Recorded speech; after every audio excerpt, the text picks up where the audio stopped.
The Israel Adesanya story has been a testament to just how much a fighter can do for themselves in a short space of time. It's been about 5.5 years since we first witnessed Izzy make that walk to the octagon, and in that time he became a UFC champion, then the first ever two-time middleweight champion, made an attempt at champ status, and became probably the biggest new star of his era in the promotion for a while also racking up 5 defenses of his belt. And sure, this ongoing run of form has seen his consistency drop dramatically, but all in all, I would argue that Adesanya has already had a career well worth being proud of. It's not a perfect career by any means, nor is it enough to open any form of conversation about him as the middleweight GOAT over someone like Anderson Silva. But still, it's a very impressive 16-fight stretch. However, losing his title to Strickland was a setback that appears to have really hurt Adesanya's brand in more ways than one. Now, if I'm going to bring my own opinion and experience into the fold, I'll admit that while I was once a huge fan of Izzy on every level, a certain point came, a glass-shattering moment if you will, where I just started to find his out-of-octagon persona very off-putting. The dude tries way too hard, to put it simply, and while I still love his style of fighting when he does turn it on, I did openly wonder at the time just how being matched up with someone like Strickland would work out for someone like Izzy in terms of how his own personality would come across, and more importantly, how it might clash with someone as genuine and no BS as Strickland. And boy did we get some interesting results. See, this is the thing about Izzy. He's probably a much more relaxed guy off camera, but he just can't help but come across as far too aware of the fact that he's on the mic. It's not so much nerves as it is this performance that seems totally fixated on controlling the narrative that surrounds him, on making himself look as cool and as otherworldly as possible. It's as if when he's generally speaking, it's like he's very clearly aiming to end up on one of those motivational videos that always have the music from Inception on the background. All fighters need that bit of ego, but I would argue that Izzy has being egotistical as one of his defining personality traits in front of the mic. In other words, I wouldn't want to go for a pint with him. Now, Strickland is also someone I wouldn't want to go for a pint with either, but for different reasons. However, for as much as I do find him reprehensible on certain levels, there's an authenticity to him that I cannot help but be charmed by. This dude is not putting up a front to any degree,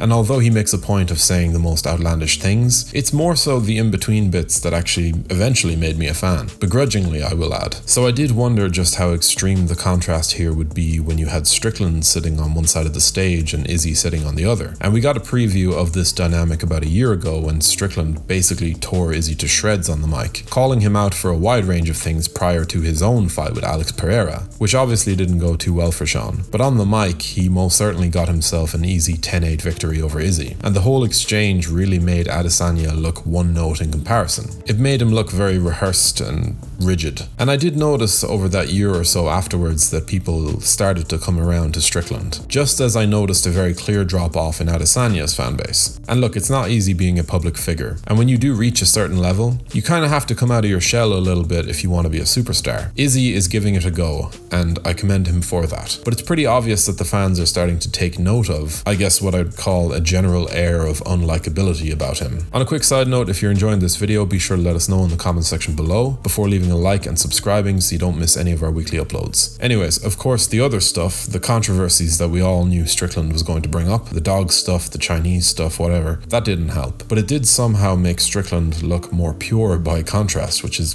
funny to even say. Again, I think Strickland is the type of person I would never be friends with. But coming into that Thursday of fight week, I was almost hoping that he would knock Izzy down a few pegs during their press conference. Because at the end of the day, authenticity and actual natural charisma are always going to be amplified when you're sitting across from someone who's far more contrived, far more rehearsed, and very easily aggravated with even the slightest of pokes. And it all just made Strickland winning the fight that bit more thrilling. I was sitting at an airport overnight in Ireland, trying not to roar the place down when Strickland caught him in the first round, and by the time all 5 were through, it was a pretty joyous scene. Not because Izzy had lost, but because someone like Strickland, a man who was very clearly a product of his surroundings, he, as a major underdog, rose up and did the thing that some people considered impossible. And with Strickland becoming this hero to the MMA world as a whole, even if people were repulsed by things he has said in the past, or the things that he openly believes, I think there was a certain amount of respect there regardless, and he definitely got that from me. The man is the genuine article. He was clearly nervous pre-fight, and yet, he figured out how to paint this masterpiece under the bright lights. that's a story that would make a fan out of anyone. And in comparison, it was hard not to look at how Izzy carried himself post-fight and see that difference between these two men amplified. Trying to guilt Strickland into not slamming him on the mic immediately after the fight had ended by saying his dog had recently died, then skipping out on the press conference with this whole attitude about him like he was totally unbothered and too cool for it. It all just fell a bit flat. And even his recent statement on his channel about the loss, where he was interviewed by his brother, he just sounds sometimes like he's trying to make everything seem like it's a part of the plan. He was asked how he feels about the loss and he says, quietly confident. He didn't make excuses per se, but the dude just can't help but try to imply certain things or set a tone that he knows full well will cause some fans to assume that he's not showing us all of his cards. Like he's giving credit to Sean, but he's not fully giving him credit. He's keeping a bit for himself. I don't know, I'm kind of tapping out of the whole Izzy thing for a while. The dude is annoying to watch on the mic for me. And I think the Strickland fight has put him in a very interesting place within the sport. Because I actually needed to spell it out on paper first, but the last 7 fights haven't exactly been great for him. He lost to Strickland, he lost to Pereira and to Jan Blachowicz, probably could have lost to Whitaker on the scorecards, and then even those wins over Jared Cannonier and in particular Marvin Vettori were just total non-events as title fight headliners. The Pereira rematch KO was amazing of course, but that's 7 fights and you've only got 1 show-stopping victory. I would just like to see the guy make a definitive statement inside the cage before he gets another crack at the belt. Because when you stop and think about it, middleweight is actually getting kinda good now. It's getting better at least, with the likes of Dricus and Hamzat and others in the mix. And I think Izzy being on top is all well and good, but I'd much rather see an action fighter like Hamzat or Duplessis getting preferential treatment.